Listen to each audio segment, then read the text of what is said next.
முன்னாள் அமைச்சர் ஜெயக்குமார் உங்க மேல ஒரு விமர்சனத்தை வச்சிருக்காரு. தமிழ்நாட்டுல கொரோனா பரவுது, பருவமழைக்கான ஏற்படாதனால காய்ச்சல் பரவுறதுக்கான முன்னெச்சரிக்கை நடவடிக்கை எதுவும் எடுக்காம அமெரிக்காவில போய் ஆள் இல்லாத கார், டிரைவர் இல்லாத கார்ல ஓட்டி வீடியோ வெளியிட்டு இருக்காரு அப்படின்னு உங்க மேல ஒரு விமர்சனம். இல்ல, அமெரிக்காவுக்கு முதல்ல எதுக்கு போனோங்கிறத அவர் தெரிஞ்சுக்கினாருன்னா நல்லது.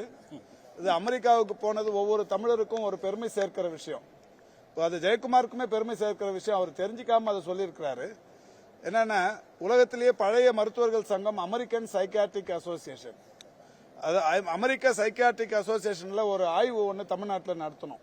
என்ன ஆய்வுன்னா, ராஜீவ்காந்தி அரசு மருத்துவக் கல்லூரி மருத்துவமனை, சவீதா மருத்துவக் கல்லூரி மருத்துவமனை, நம்ம கீழ்ப்பாக்கம் மனநல மருத்துவமனை, இது மாதிரி ஒரு 3-4 மருத்துவமனைகள் ஒரு தினந்தோறும் நடப்பது, உடற்பயிற்சி எடுப்பது, நடப்பது, ஓடுவது, இந்த மாதிரியான விஷயங்கள் மேற்கொண்டதற்கு பிறகு மன வலிமைக்கும் உடல் வலிமைக்கு இந்த உடற்பயிற்சி எந்த வகையில் உறுதுணையா இருக்கு அப்படிங்கிற ஒரு பரிசோதனைகள்.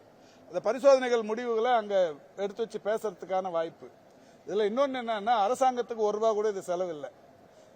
அமெரிக்கா சைக்கியாட்ரிக் அசோசியேஷன் தான் மொத்த செலவு எனக்கு போட்டு அவங்க தான் என்னை கூப்பிட்டு வச்சு அந்த மாநாட்டுக்கு கூப்பிட்டாங்க. அங்க போனப்ப ஒரு விஞ்ஞான வளர்ச்சி, டிரைவரே இல்லாம ஒரு காரு, அந்த காரை விஞ்ஞானத்தின் வளர்ச்சியோட உச்சம் அது. அந்த கார்ல உட்காந்து நான் டெய்லி அந்த கார்ல தான் பயணம் பண்ணேன். அங்க இருக்கிற நண்பர்களே கூட நிறைய பேர், சார் அது ஏதாவது ஆக்சிடென்ட், இங்க எத்தனை வருஷமா ஓடுதுன்னு கேட்டேன். 5-6 வருஷமா ஓடுது, இது வரைக்கும் ஒரு ஆக்சிடென்ட்டும் நடக்கல. நான் உட்காந்த ஒன்னா நடக்க போகுது, நடந்தா நடக்கட்டு டெய்லி அதுல தான் பண்ணிட்டு இருந்தேன்.